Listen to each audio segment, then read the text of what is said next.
Velkommen til Karsefors i Sverige, hvor vi er i gang med Tele Danmarks Superstars. I sidste uge fik vi fundet de 2 første semifinalister. I denne uge skal vi have fundet 2 mere blandt disse 4. Den første er Søren Søndergaard, professionel europamester i boksning. Har evnen til at læse sine rivaler, kopiere det bedste, de har, og har altid før en konkurrence nøje planlagt sin strategi.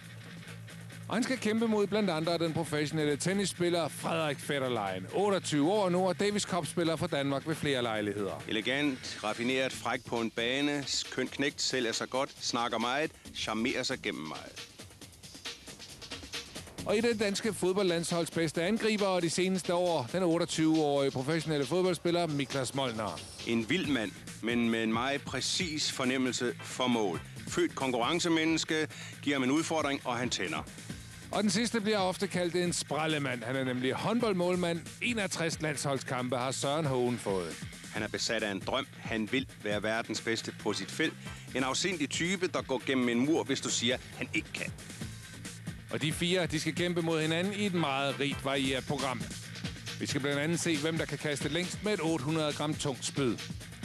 Så går turen til klatrevæggen. 20 meter lodret op. Hvem kommer først til tops? Så skal vi en tur på vandet, for så gælder det 200 meter kajak. En kombination af styrke og balance. I den næste disciplin er det nok mere udholdenhed, der gør sig gældende.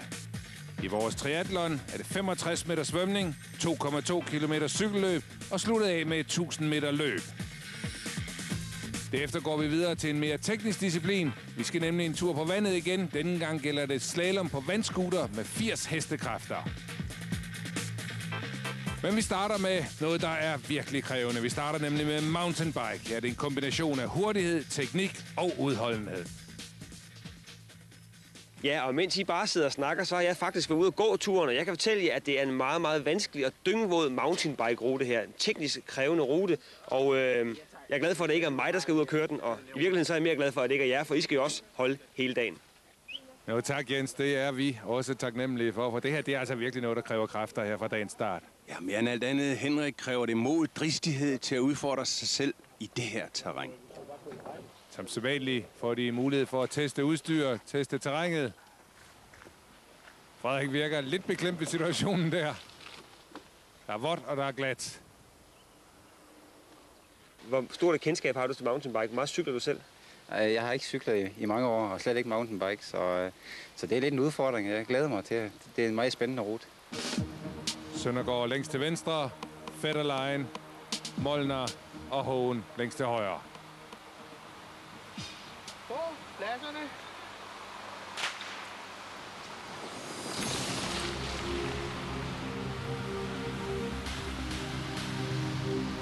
Ikke kun hurtighed på cykel her. Teknikken meget vigtigt. Det med at være i det rigtige gear på det rigtige tidspunkt. Ja, jeg er helt ærligt lidt i tvivl om, hvor mange af de herrer her, der har indsigt i gearets mysterie. Rundt i første sving, Søren Hogen. Foran Søren Søndergaard. Så Miklas Molnar og Frederik Fetterlein til sidst. Og prøv at se, Henrik, de tager det meget roligt ned af det smattede stykke her. Ingen chancer, ingen risiko.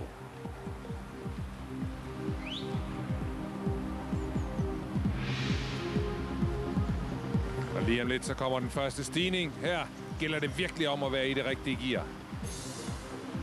Se, der sker lige netop det for Miklas Molnar. Er i det forkerte gear, går i stå, så en Søndergaard smutter lige forbi et meget lavere gear. Ja, det er altså noget, der får benene til at syre til og gør virkelig ondt, når man havner i det. Søren Hogen inde i en god rytme her. Kører i et ganske flot glid, god rytme. Så altså Søren Hogen foran Søren Søndergaard og Miklas Molnar. Frederik Fetterlein har haft lidt problemer med gearet ned på den første stigning. Og her Søren Søndergaard prøver næsten desperat at hale ind på jagte Hogen.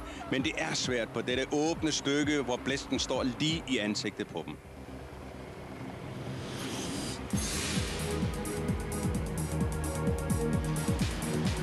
Søren Hogen forrest. Derefter Søndergaard og Miklas Molnar. Og de har både regn og blæst piskende ind i ansigtet. Hogen holder afstand.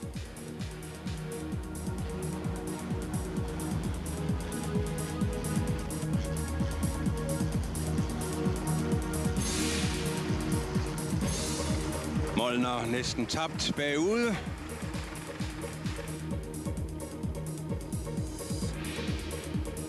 Slider brat. Så når vi kommer ned ad bakken her og skal dreje ind i skoven igen, så bliver det virkelig teknisk krævende.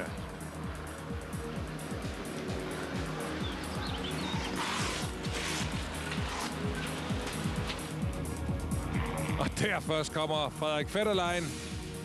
Ser ud som om han har erkendt, at det ikke bliver hans løb det her, så måske sparer han lidt på kræfterne til de kommende discipliner.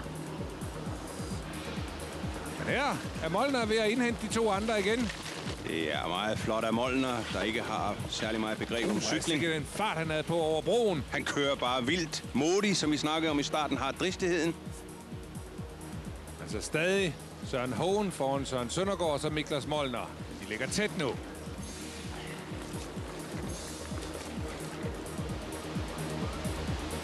Og hvad man der løber Fetterlein? Ja, han kommer her i sit eget hyggelige tempo. Nu kommer han ind på et meget krævende stykke. En stigning, hvor det flere steder måske kan betale sig at hoppe af cyklen og løbe med den i stedet for. Lidt afhængig af, hvor dygtig teknisk man er på cyklen. Og her Henrik under træet, og så gælder det. Det er smattet, det er glat, der er mange sten.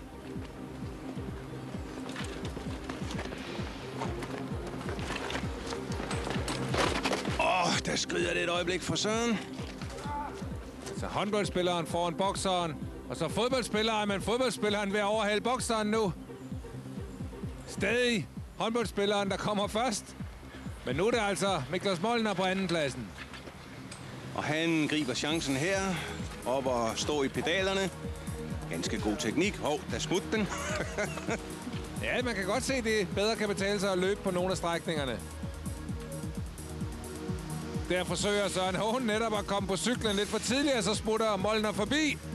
Ja, Hohen kommer op og slås med sin cykel, og det skal man altså ikke. Det taber man meget tid på. De kæmper. Søren Søndergaard lidt tabt af de to nu. Nej, det er nu ikke, fordi Dan er så langt bagefter. Og se nu der. Søren Hohen går i stå på bakken. Igen et forkert gear. Og nu finder han det rigtige, men det tog noget tid. Og det er Søren Søndergaards chance. Søren Søndergaard er tæt på ham. Molnar har trukket væk. Og Frederik Fetterlein er også trukket væk fra de andre, men det er i den anden retning. Og nu ved han, at sejren er hjemme. Stille og roligt. Kigger sig over skulderen, men der er ingen grund. Men kampen om andenpladsen, den er intens. Se dernede bagved.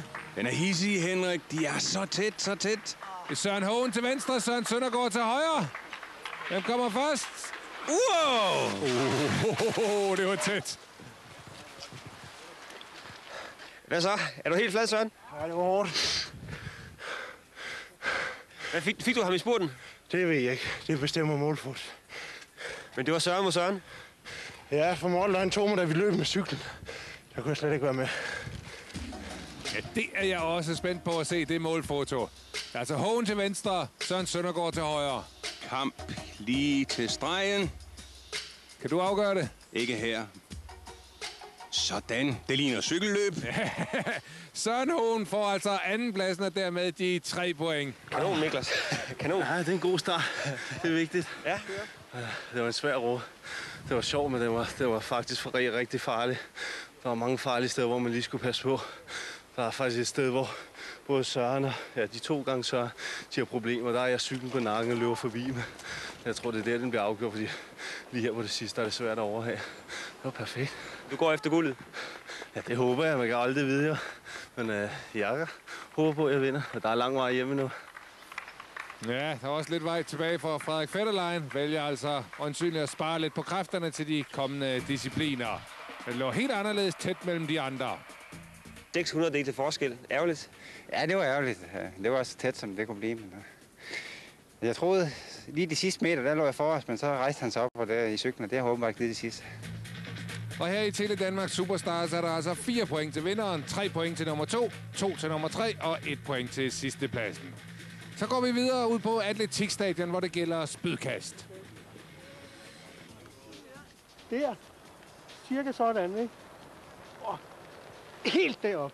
Ja, det er så heldigt, at vores dommer Finn Ankerstjerne er meget erfaren atletikinstruktør, og i øvrigt selv aktivt netop blevet 4-dobbelt Danmarksmester for veteraner i netop kastedisciplinerne. Nå, Frederik. Hvad siger du så? Jeg tror, det er lidt bedre, den her disciplin. Det er ikke så let, men jeg kan godt være lidt heldig at få den til at flyve lidt, tror jeg.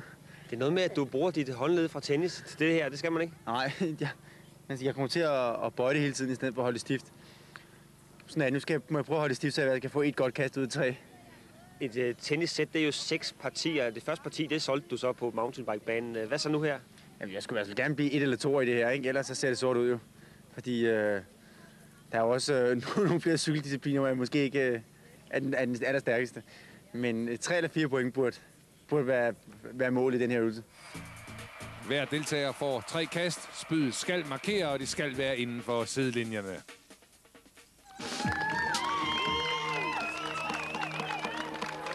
Søren Søndergaard har måske en chance, har kraften i armen. Spørgsmålet er, om han kan få den glidende rytme ind i kastet, få dette svæv i spydet.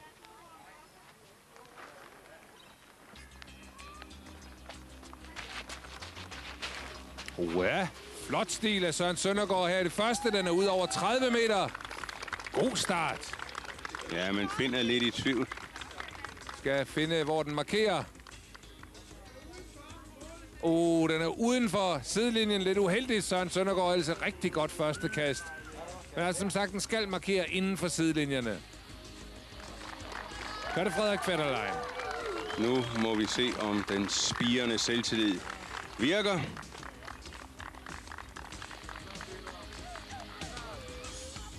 Om det pisk, han har i armen fra tennis, kan svinge for ham her. Der kom det ikke rigtig op at flyve. Kan jeg vide, om det overhovedet havde nogen markering? Det havde det ikke. Bagenden kom først ned. Så er det Molnar. Indtil videre har vi slet ikke fået nogen markering. Men her kommer den første. Ej, Molnar, han overtræder. Den behøver det ikke at måle, for han har overtrådt derinde, se her. Forsøger lidt af hvert, men det lykkedes altså ikke. Ingen af de 3 første har fået markering. Hvad med Søren Hågen? Han burde vel også have lidt kasteteknik fra håndbold. Burde have det i armen, har også smidigheden, rytmen. Stilren kast. Flot højde. Og ude på små 30 meter. Et eller andet sted der mellem 25 og 30 meter. Har ingen overtrådt. Vi får det første registreret. 27-91, og ja, det siger sig selv, at han er på en foreløbig førsteplads. Så er det anden kast. Søren Søndergaard først. Kan han gentage det flotte kast fra før og bare holde den inden for sidelinjen?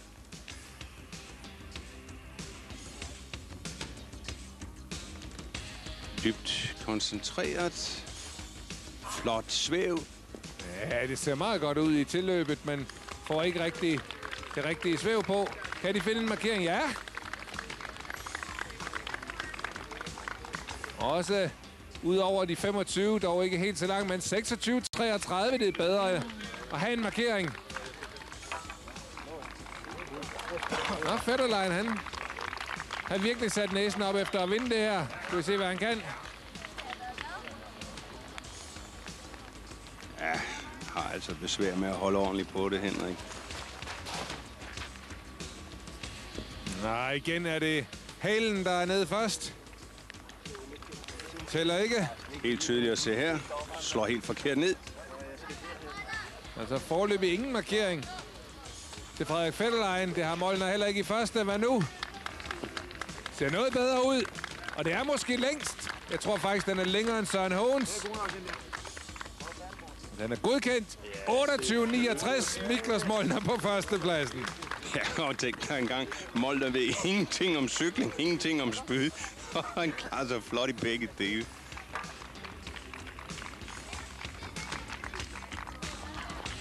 Men Hågen har fordelen af at have en, der allerede har markeret. Nu kan han satse. Ja, men knap så langt som sit første forsøg.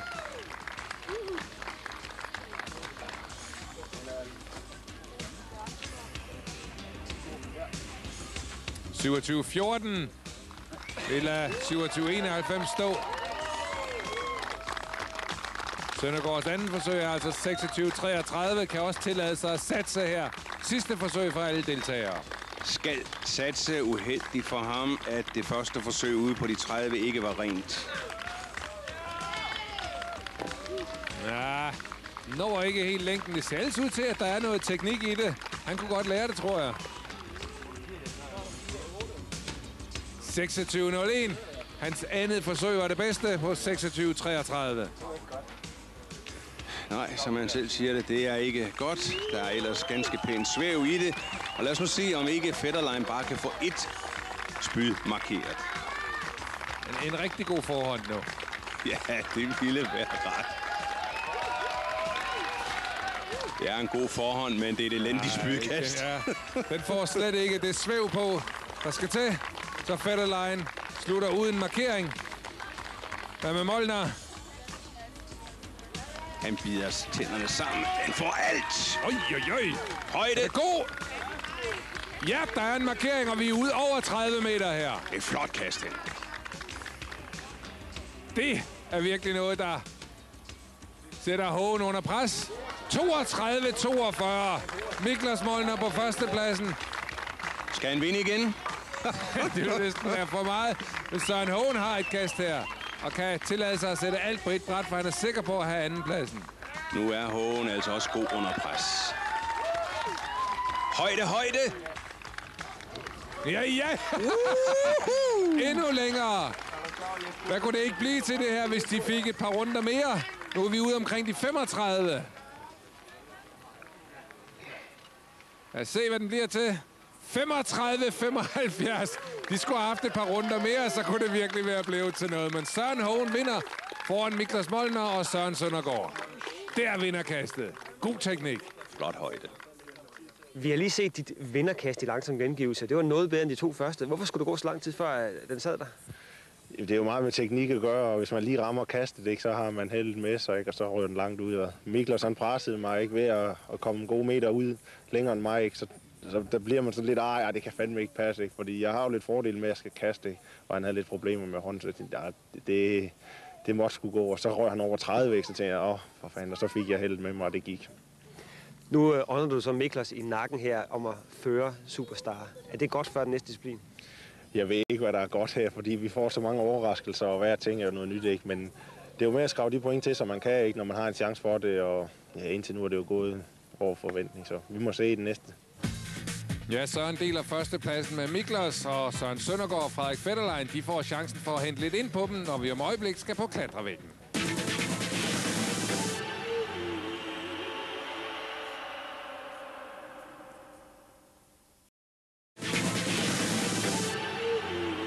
Klatrevæggen er en gammel kending her i Tele Danmarks Superstars, men hvis nogen tror, at deltagerne bare kunne sidde derhjemme og studere gamle bånd, så tror de fejl, for der er lavet meget om på ruten, og den blev meget sværere og mere krævende end tidligere. Og hvem der vinder, ja, det er der delte meninger om. Det gør Fetterlein, det. Niklas Molnar. Vi hørte noget med Søndergaard herovre. Hvorfor det? Ja, fordi at bokser er generelt bedre, og de er bedre træning end alle andre. Mit bedste bud er i hvert fald Molnar. Hvad er taktikken for dig her? Du er jo kendt for et hurtigt fodskifte. Ja, problemet er jo, at jeg er en af de tunge drenge, og her der er det en fordel at være let, ikke? Men må se, hvordan det går. Søren, det blæser jo en pelikan her, og du har yderbanen. Får det nogen betydning, tror du? Ja, jeg kan godt mærke vinden, når jeg kravler op her. Jeg har lige været op og prøvet det, men altså... Det er jo det eneste for os alle sammen, næsten. Har du nogensinde prøvet at klatre før? Nej, det er første gang, jeg prøver det her, og det ser da spændende ud. Jeg vil prøve i hvert fald, om ikke jeg kan hente nogle flere point her, end jeg har gjort hidtil. Hvad vil du være mest bange for? Skulle op mod en stærk modstander i ringen, eller op ad 20 meter lodret væk? Nej, man skal ikke være bange for nogen af delene. Man skal bare have respekt for det, og det har jeg for begge dele, så det skal nok gå godt. Ja, som sagt, 20 meter lodret op, og det er ikke gjort spor lettere af, at det både blæser og regner.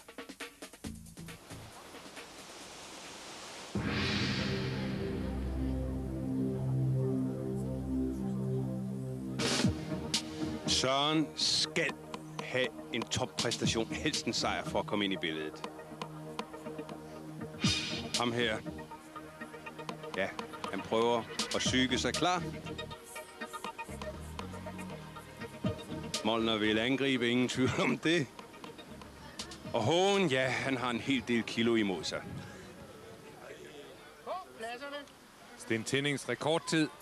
Det vil det er 1:26.57. God start for Fetterlein. Lagt sig i spidsen allerede fra starten. Nu kommer der fart på Molnar. Altså Søren Søndergaard længst til venstre, så er det Fetterlein, Molnar og Søren Hågen. Og det er Molnar forbløffende igen, der trækker af. Fetterlein går lidt i stå der. Kom ellers rigtig godt fra start. Sten Tindings mellemtid slået ved de 12 meter. Søren Søndergaard klatrer som en edderkop. Presser hinanden, de tre. Søren Hågen først over 15 meter. Nej, nu er det Søndergaard, der kommer. Søren og Søndergaard kommer i en hurtig slutspurt. Og Søren Søndergaard kommer op. Søren vinder! Søren Søndergaard vinder! Nej, hvad? Nej. Hvad sker der her? Jeg tror, der er noget galt med lampen over ved Søren Søndergaard. Så helt klart ud til, at det var ham, der var op først. Lad os prøve at se her i den langsomme gengivelse. Se der, Henrik. Det er Søren, der kommer først op. Han slår forkert. Nej, han går helt galt af den røde knap der. Han slår forkert. Jeg tror, han overser det. Der bliver det i stedet for Søren Hågen i en fantastisk ny rekordtid. Søren, hvad skete der? Ja, jeg overså den røde knap. Jeg troede, den sad op for enden af banen, altså helt op. Men den sad lige foran hovedet af mig. Det var tåbeligt. Hvad så? Du havde jo fantastiske ræs, og du hævde op i armene på et tidspunkt, men hvad tror du, der sker nu? Jamen altså, jeg så ikke, hvem af de andre vandt. Altså, jeg må jo blive nummer 2, skulle man tro, fordi jeg var oppe dengang, der blev trykket. Så det er der ikke noget at gøre ved. Et lille øjebliks koncentrationssvigt. Normalt i en boksering, så får man par på tuden. Her mister du point. Ja, altså jeg så kun fremad. Det var dumt. Jeg kunne have nået af knappen langt før os. Ny superstar-rekord. Ja, men det er jo en fejl fra Sørens side, at han ikke kommer op, og jeg kunne tydeligt se, at han var foran mig. Ikke? Men så ser jeg lige til sidst, jeg tænker, at jeg hugger til med den lange arm, og så er jeg heldig at ramme det rigtige sted, ikke? Hvor han måske går fejl. Det er rutineret, hva'? Det ved jeg ikke, om det er. Det gik, men på et tidspunkt til sidst, der var jeg bange for, at jeg ikke kunne holde fast, for de var så små, ikke? Og jeg var jo sådan rimelig, som man kan se. Ikke? Men det gik da heldigvis for mig. Det gør det også kun, fordi han satser alt. Prøv at se her. Kaster sig op med risiko for at skvatte ned. Og fantastisk ny rekordtid. Det er aldrig gjort under 1 minut før. Men Søren Hågen kommer dermed alene i spidsen foran Molnar og Søndergaard. Fetterlein har stadigvæk 3 sidste pladser. Men meget kan ske nu, specielt mellem de 3 forreste. Vi er kun halvvejs. Nu skal vi en tur på vandet. Nu gælder det 200 meter enerkajak. Ikke en disciplin, nogen af dem har prøvet før, men de får kyndig instruktion, før det går løs. Og det handler meget om balance og selvfølgelig kraft. Ja, og apropos balance, skal vi måske lige nævne, at det er havkajakker, de er ude i her. De er lidt lettere at holde balancen i. Søren Søndergaard ser ud til at have teknikken, viljen. Fetterlein har frækt sagt, dette her, det er mit element. Det er en feriesport. Miklos Molnar har kroppen til det. Søren Hågen virker alt for tung.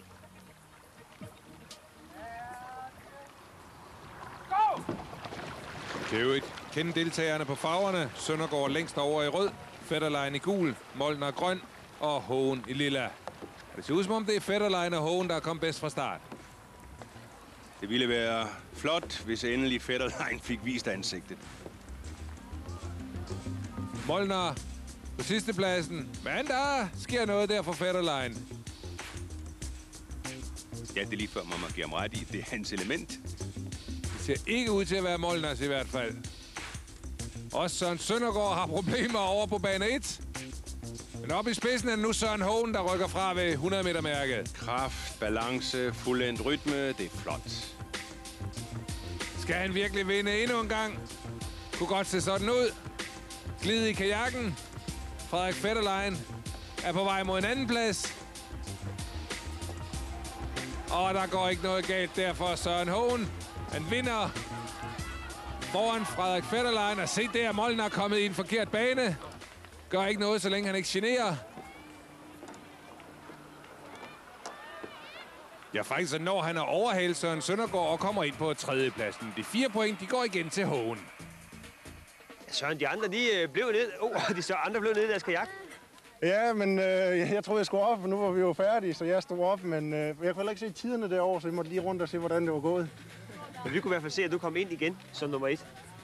Ja, det kan jeg jo kun være glad for. Så giver 4 point mere, inden vi skal ud på de hårde discipliner til sidst.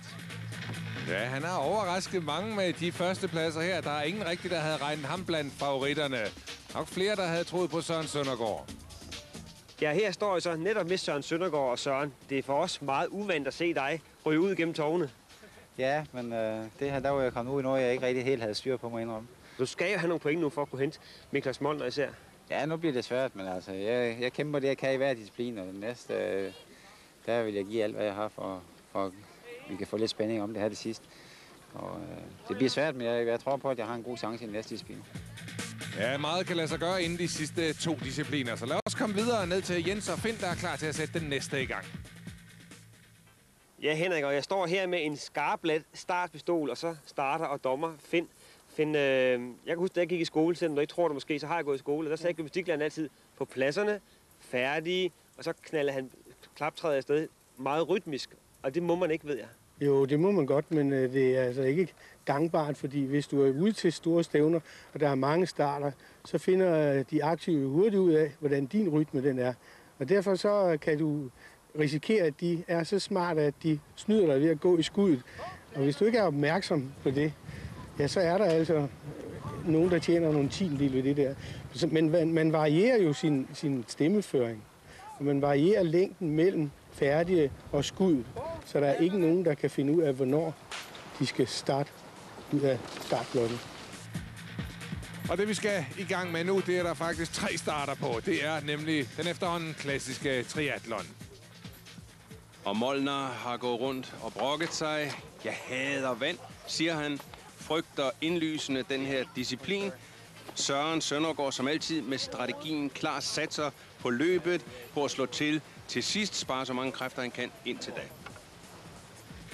Og i vores version af triathlon, der gælder det først 65 meter svømning, derefter 2,2 kilometer på cykel, og vi slutter af med 1000 meter løb.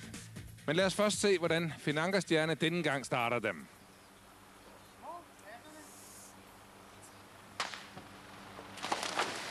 Vandet i søen er mildest talt hundene koldt, derfor har deltagerne våddragter på. Frederik Fetterlein godt fra start. Ikke en helt stilren crawl, men det virker. Det er stilen fra de fine steder. Elegant ser det ud. Og Molnar har bidt sig fast.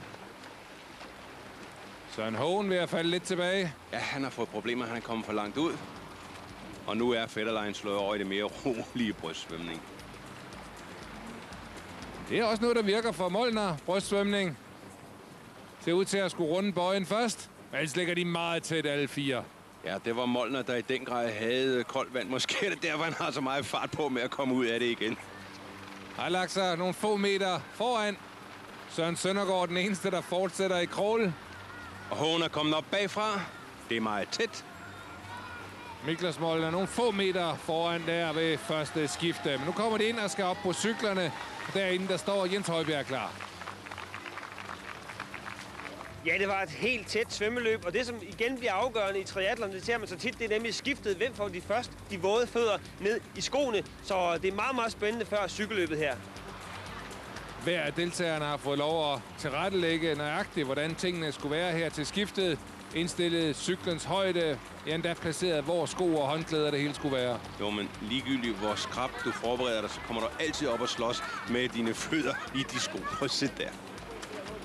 Molnar kommer først ud af startblokkene på cyklen, efterfulgt af Søren Søndergaard. Og Søren har hermed den fordel, han kan lægge på hjul af Molnar. Frederik Fetterlein til nummer 3. Men oppe foran står kampen om førstepladsen, altså mellem Molnar og Søndergaard. Altså cykling ligger jeg nok midt i feltet der. Så jeg kunne vurdere på mountainbiken, så tror jeg, at det bliver ikke der, det bliver, at jeg skal hente mine point. Det er på løbet til slut, så jeg vil bare prøve at forsøge at hente på. Ja, det ser ud til at gå ham meget godt her på cyklen. Han har hentet Niklas Molnar. De to har lagt lidt afstand ned til Frederik Fetterlein. Det er et spørgsmål om Søren har kræfter til det, han prøver her. Og gå væk alene. Hohen kommer. Har overhalet Fetterlein. Men her er kampen om førstepladsen. Søren Søndergaard, der ellers ikke troede på sig selv i cykling, har lagt lidt afstand. Det ser også ud, som om han øger. Molnar kan ikke hænge på, og der har vi Søren helt i front. Men det ser ikke ud til, at Søren Hogen skal overraske os i denne disciplin, som han har gjort det i de andre. Sådan efter en svømmetur, så skal op på cyklen, ikke, og give fuld skrue på de der godt 2.000 meter, ikke. Det bliver hårdt, ikke, for man havde mærket den cykeltur, vi havde i formiddags, ikke, den sætter sig altså i benene, hvis man ikke passer på. Men det giver så til gengæld de andre en chance for at hente nogle point på Søren Hogen. Men vent nu lige lidt. Her kommer han altså bagfra. Henter Miklas Molnar. Ja, men prøv at se Molnar. Han går helt død her. Prøv at se, hvor han hænger hen over cyklen. Det er alt for tidligt i en triathlon at syre til. Søren Hogen går op på andenpladsen, men op foran, der ligger altså Søren Søndergaard. Han har også brug for en sejr nu. Men nu er han altså ude over de her 3 minutter, som en bokser normalt træner i de intervaller. Ja, men det er jo teori, fordi det her det er praksis, og det er noget helt andet. Men Søren Hogen har i hvert fald sat efter ham. Foreløbig er han 8 sekunder efter. Har problemer med pedalerne eller gearskiftet der. Han sagde jo godt nok, at han ikke var helt fortrolig med cyklen. Men han har spidsen, og det er vigtigt. Det giver masser af selvtillid. Øger troen, og Hogen slås bagfra. God fart på her.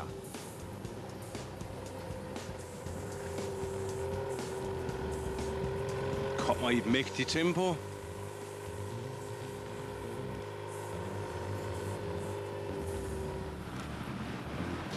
Men Søren Søndergaard har bidt sig fast op i front. Selvom teknikken ikke er helt perfekt. Hogen bruger al sin råkraft. Vi kan mærke til Molnar nede bagved. Han taber ikke særlig meget distance op til Hogen. Det ser ud som om, han har fået lidt luft igen. Men midt i sit sammenbrud før har han fået den der sindssyge vilje til at komme tilbage. Det ser altså sundt og godt ud. Fornuftigt. Og han ved nu, at han kan vinde det her. Og husk på, efter cykelturen, så er der 1000 meter løb. Så meget kan altså ske endnu. Ofte, specielt den første del af løbeturen, svær, når man lige kommer af cyklen. Men netop her, tror jeg, Søren sætter alt ind på at vinde konkurrencen. Søren fører altså her før løbeturen, men de 2 forfølgere, de er lige bagefter. Om nogle af dem, de når ham, det finder vi ud af lige om et øjeblik.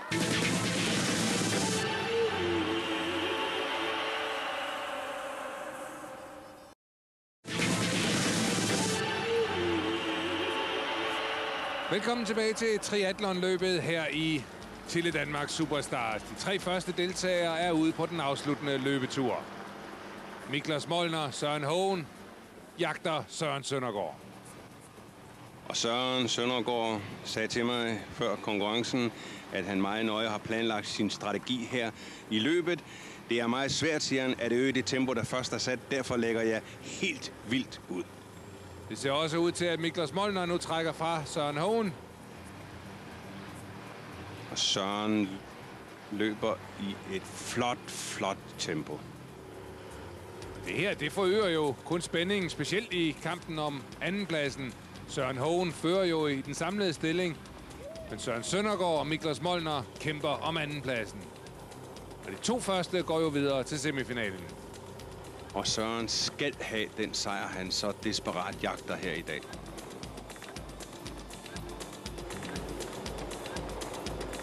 For ham var det ideelt, hvis Miklas Molnar sluttede lidt længere tilbage.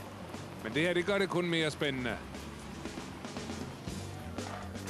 Og der kommer Frederik Fetterlein, som i så mange af de andre discipliner har han valgt sit eget tempo. Molnar, masser af vilje, slås for at komme op til Søren Søndergaard. Ser i hvert fald ud til at have lagt distance ned til Søren Hogen. Ja, det så ud som om han syrede til der under cykelturen, men jeg tror altså, at han har meget mere tilbage i sig. Kommer tilbage med en forbløffende vilje.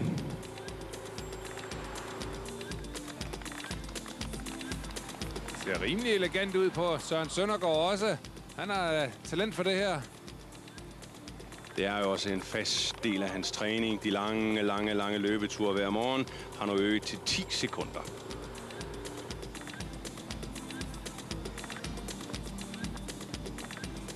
Jeg har plejer at have en god spurt til sidst, så nu er det sådan en relativt kort distance. Så det er så lidt med, hvor højt udgangstempo de andre har. Men så mener jeg, at jeg måske kan vinde på en spurt til sidst. Ja, spørgsmålet er, om man overhovedet får brug for det. Holder stadigvæk afstand ned til Miklas Molnar. Og vigtigst af alt holder stadig det seje, meget stærke tempo, han lader ud med.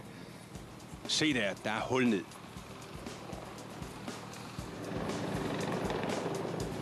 Ja, det kunne godt se ud som om Molnar nu vil jeg prøve at se, om han nu kan holde sin anden plads. Det ser ud som om han har taget tempoet lidt af opgivet at fange Søren Søndergaard, der fortsætter i noget højere kadence. Og mens de slås her, har Jens Højbjerg fundet et par interesserede tilskuere. I står her gode venner, selvom jeres mænd kæmper om førstepladsen. Nu? Ja, det er vi der. Hvem tror du, der klarer den? Jeg håber på Søren gør det. Det er hans tur til at vinde. Er du enig? Ja, jeg holder selvfølgelig på Miklas, men Søren som nummer 2. Det vil være helt fint. Ja, der kan måske være lidt retfærdighed i det. Søren Søndergaard har været lidt for fuldt af uheld, og han ved at løbe forkert. Husk på klatrevæggen, der missede han knappen. I mountainbike, ja, der blev han slået med millimeter eller centimeter af Søren Hogen. Han har hele dagen kæmpet mod uheld, snævre afgørelser, men her er han suveræn. Ja, Miklas Molnar har mere travlt med at kigge bagud, men fremad næsten. Men det betyder, at vi bevarer spændingen til allersidste disciplin. Hvem af de to, der skal gå med Søren Hogen i semifinalen? I hvert fald forløb en suveræn præstation her af Søren Søndergaard, der kommer ind i 9.55. Ja, han tager det roligt. Han ved, han fører konkurrencen.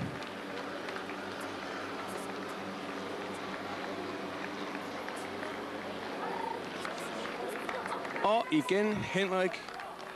Vi så Fetterlein i sit eget tempo. Søren, du krøllede din værste konkurrent, Molnar, her kan vi se.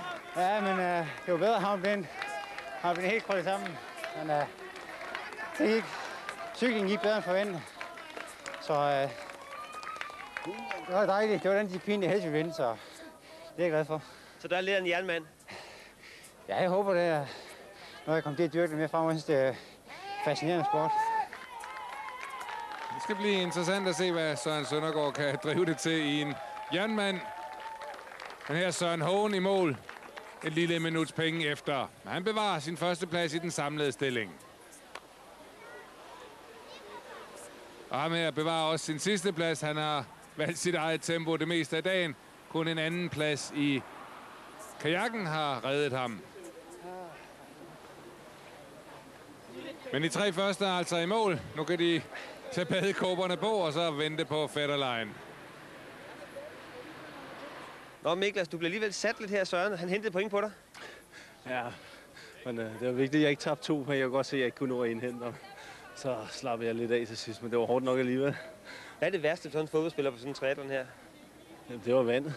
Jeg er ikke til det kolde vand, og det var også, jeg havde problemer lige bagefter. Mine muskler, de havde det ikke så godt. Det var lige koldt nok til mig, men det gik faktisk over forventning, så det er umærket. I løbet, der disponerer du simpelthen bare rigtigt. Du siger, at der er ingen grund til at bruge for mange kræfter for at hente Søren, og bare lade ham løbe. Ja, fordi jeg kunne ikke nå ham alligevel, og så jeg så, at den anden Søren, han lå for langt bag i mig til at nå, og så slappede jeg så lidt af. Så nu bliver det helt afgjort på den sidste disciplin.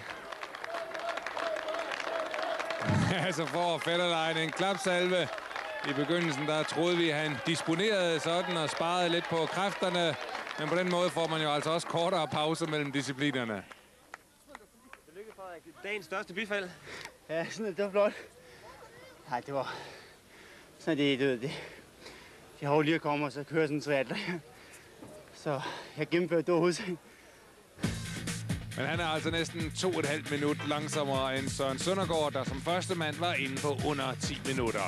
Det betyder, at Søren Søndergaard nu kan nå Miklas Molnar her, før vi skal i gang med sidste disciplin.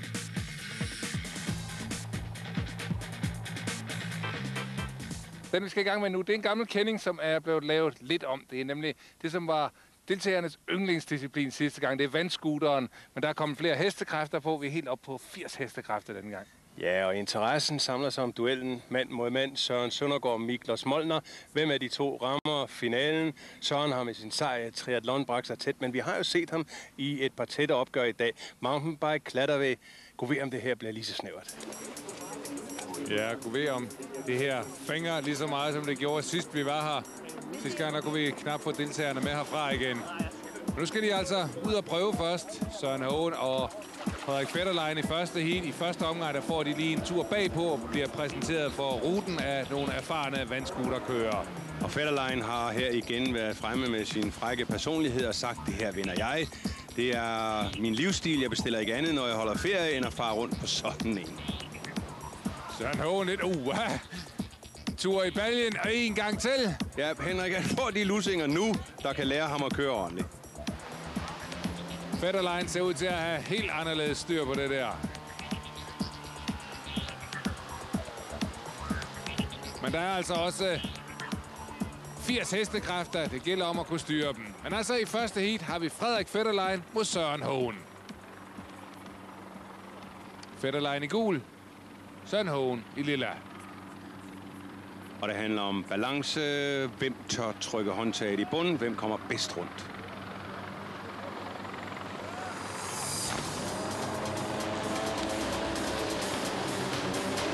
God start for begge. Ser ud til, at Fetterlein har lagt sig lidt i spidsen. Det er ikke med meget. Drejer for skarpt. Sætter scooteren på tværs. Søren Hågen kommer foran kvæg sin forsigtighed. Jamen også fordi han med de flyveture, han fik, har lært at styre den bedre. Går Frederik ikke forkert rundt om den bøje? Jo, der er markeret. Frederik Fetterlein er gået forkert rundt omkring en af bøjerne. Fuldstændig ligesom vi kender det i slalom for ski, skal man jo altså igennem portene rigtigt. Ellers bliver man diskvalificeret. Så nu er det egentlig ligegyldigt, hvordan Frederik Fetterlein kommer igen. Nu skal Søren Hågen bare gennemføre. Der er han da i hvert fald vundet over ham. Det ser øvrigt ud til, at Søren er på vej mod en rimelig tid. Kører i udmærket elegant stil. Der i mål 50-61. En tid, vi skal holde øje med. Frederik Fetterlein får 1 point bare for at gennemføre. Man bliver altså diskvalificeret. 50-61. Husk på den tid. Altså, i forhold til, at du skal være i vandet et par gange, så er det jo utroligt flot kørt. Det ved jeg ikke. Jeg kan jo ikke tiderne, men jeg synes, det er kanon fedt, ikke? Og når vi så kører race, så kan man selvfølgelig ikke give samme gas, men jeg synes, at den fik sådan pænt. Og så gælder det altså kampen mellem Søren Søndergaard og Miklos Molnar. Miklos, opgaven er let nok. Bare hold Søren Søndergaard bag dig. Det er aldrig let, men jeg kan i hvert fald selv afgøre det, så må vi se, hvordan det går. Vil du køre efter ham, eller vil du køre dit eget race? Jeg vil nok lige holde øje med, hvordan han kører, ikke? Men nu må vi se, om jeg laver nogen fejl, ikke? Men jeg vil nok holde et vågen øje til ham. Er du øvet med at vride på håndtaget på sådan en der? Man kan jo godt lide lidt fart, ikke? Men man skal ikke give den for meget her, fordi så ryger man af. Søren, her før finalen, kan du stadigvæk ærge dig lidt over, at du 2 gange har mistet dyrebare point? Ja, det var nogle dumme tanketorsk, jeg lavede begge gange. Jo. Så det er da ærgerligt, men altså, det er spillets regler. Jeg har dummet mig 2 gange, og det er jeg blevet straffet for, så må jeg gøre det bedre nu. Du kender jo betingelserne. Både skal du slå Miklos Molnar, og skal du køre bedre end 50 sekunder. Ja, det er hårde betingelser, der bliver kørt til det her i det første hit. Men altså, jeg tager chancen, og så må det briste det være. Som man siger i Nordjylland, bums eller millionær. Ja, det skulle helst være det sidste, men nu får vi se. Der er en rigtig sportsmand, der kalder den slags for sine egne tanketors. Giver ikke andre skylden. Begge ser ud til at have fået god styr over maskinerne her under træningen. Fantastisk, som det giver os spænding lige til det sidste. Ja, det er jo forrygende, som det har spidset sig til denne duel mand mod mand. Det er altså Søndergaard i rød og Molnar med grøn hjelm. Hvem tør trykke håndtaget i bunden? Søndergaard skal altså ikke kun slå Molnar, men også Søren Hågens tid.